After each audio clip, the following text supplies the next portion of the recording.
Алиса нервно теребила ремешок чемодана, стоя в зале прилета аэропорта Берлина. Ее сердце билось так сильно, что казалось, вот-вот выпрыгнет из груди. Она оглядывалась по сторонам, ища знакомое лицо в толпе встречающих. И вот, наконец, она увидела его. Оскар махал ей рукой, широко улыбаясь. Девушка почувствовала, как все ее сомнения растворяются в этой улыбке.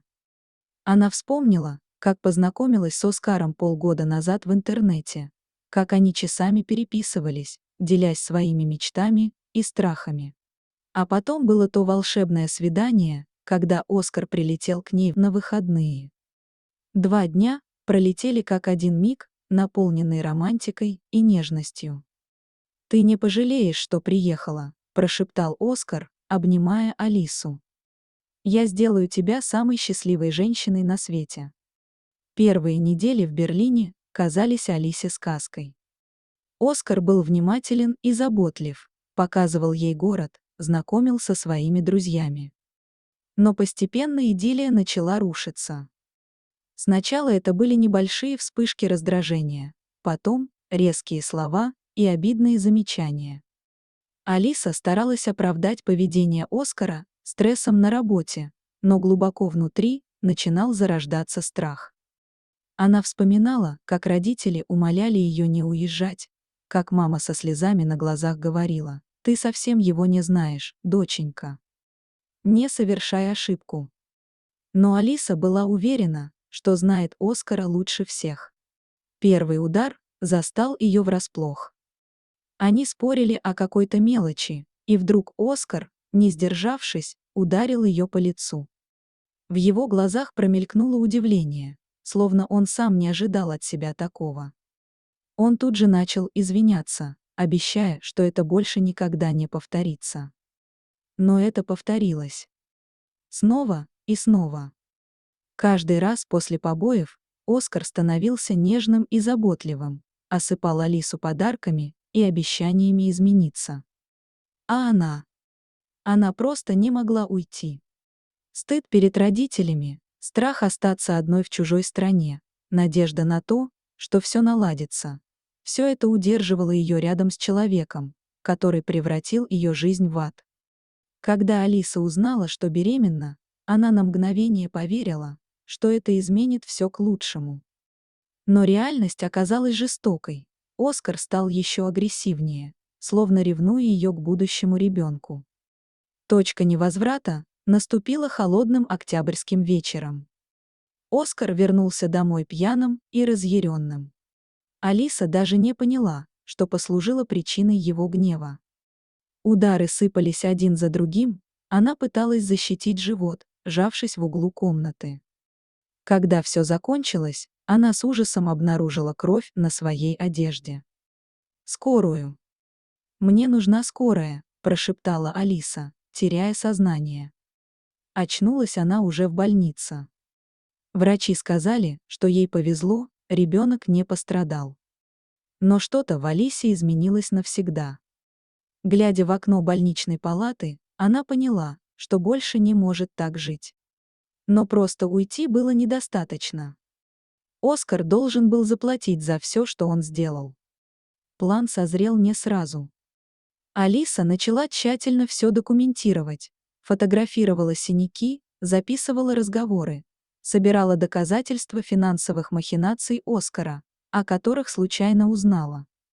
Она связалась с организацией, помогающей жертвам домашнего насилия, и нашла адвоката. Когда все было готово, Алиса дождалась момента, когда Оскар снова поднял на нее руку. Но на этот раз она была готова. Активировав скрытую камеру, она спровоцировала его на особенно жестокое нападение, а затем вызвала полицию. Суд был долгим и изнурительным. Алиса дрожащим голосом рассказывала свою историю, показывала доказательства, отвечала на болезненные вопросы. Но она выдержала все, глядя Оскару прямо в глаза. Приговор был суровым. Оскар получил длительный тюремный срок не только за домашнее насилие, но и за финансовые преступления. Все его имущество было конфисковано, а Алисе присудили крупную компенсацию. Выходя из зала суда, Алиса чувствовала, как с ее плеч падает тяжелый груз. Она положила руку на живот, чувствуя легкое шевеление. Впереди была новая жизнь, без страха и боли. «Мы справимся, малыш», — прошептала она. «Теперь все будет хорошо». Алиса знала, что путь к исцелению будет долгим. Но теперь у нее была свобода, поддержка и, самое главное, надежда. Она больше не была жертвой, она стала выжившей, готовой бороться за свое счастье и счастье своего будущего ребенка. Покидая здание суда, Алиса набрала номер родителей. Пришло время вернуться домой и начать все сначала. Но на этот раз она была сильнее, мудрее и готова к любым испытаниям, которые могла преподнести ей жизнь. Родной аэропорт встретил Алису гулом голосов и знакомым запахом кофе. Она крепко сжимала ручку чемодана, словно боясь, что прошлое потянет ее обратно.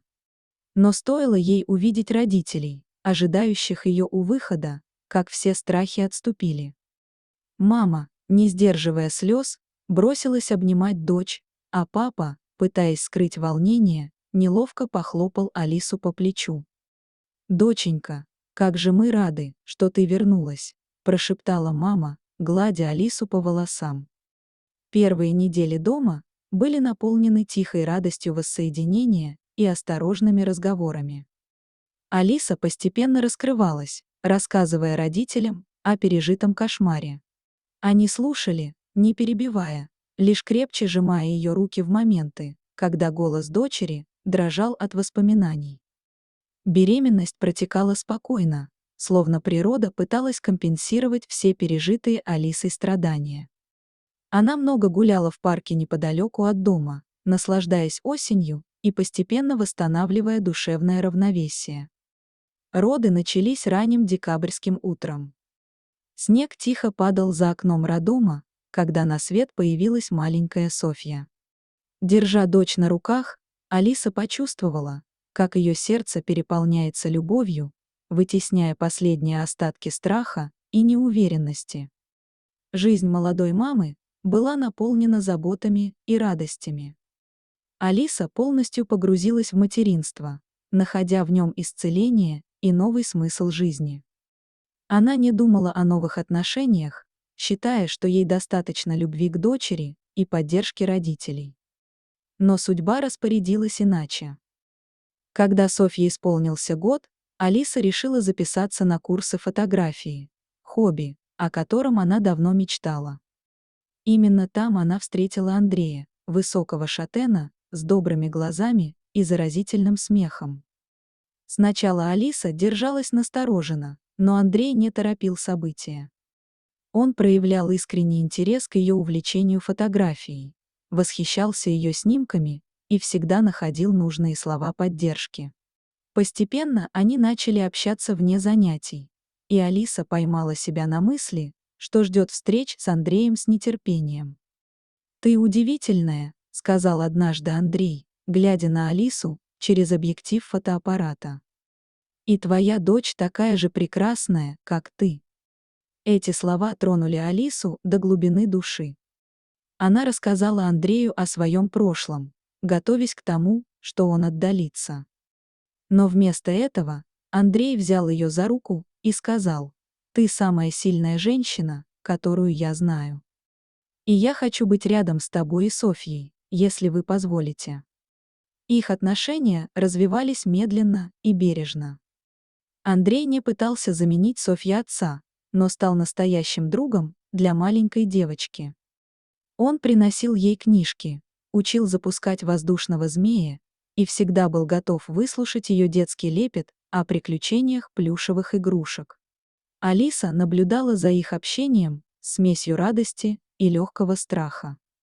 Но с каждым днем страх отступал, уступая место теплому чувству защищенности и любви. Предложение Андрей сделал год спустя, во время пикника, в том самом парке, где Алиса гуляла, будучи беременной. Опустившись на одно колено, он протянул ей простое, но изящное кольцо. Алиса, ты научила меня, что такое настоящая сила и любовь. Ты и Софья — мое самое большое сокровище. Вы сделали мою жизнь полной. Ты выйдешь за меня замуж?» Слезы счастья покатились по щекам Алисы, когда она прошептала «да».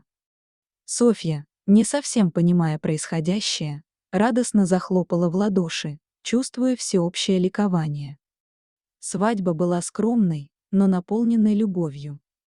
Алиса, одетая в простое белое платье, сияла от счастья. Андрей смотрел на нее с обожанием, а маленькая Софья гордо несла корзинку с цветами. Жизнь после свадьбы не была идеальной, случались и ссоры, и недопонимания. Но Алиса и Андрей всегда находили способ поговорить и понять друг друга. Их любовь крепла с каждым преодоленным препятствием. Через 2 года после свадьбы у них родился сын, которого назвали Михаилом. Софья с гордостью помогала маме заботиться о младшем брате, а Андрей был внимательным и любящим отцом для обоих детей. Алиса часто думала о том, какой путь ей пришлось пройти. Боль и страх остались в прошлом, превратившись в источник силы и мудрости.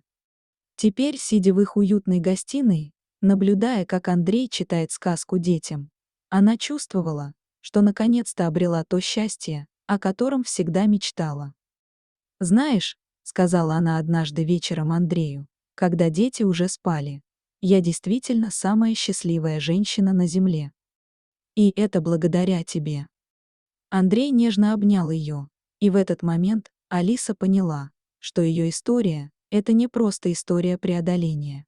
Это история о том, что настоящая любовь существует, и она способна исцелить даже самые глубокие раны, подарив новую, счастливую жизнь.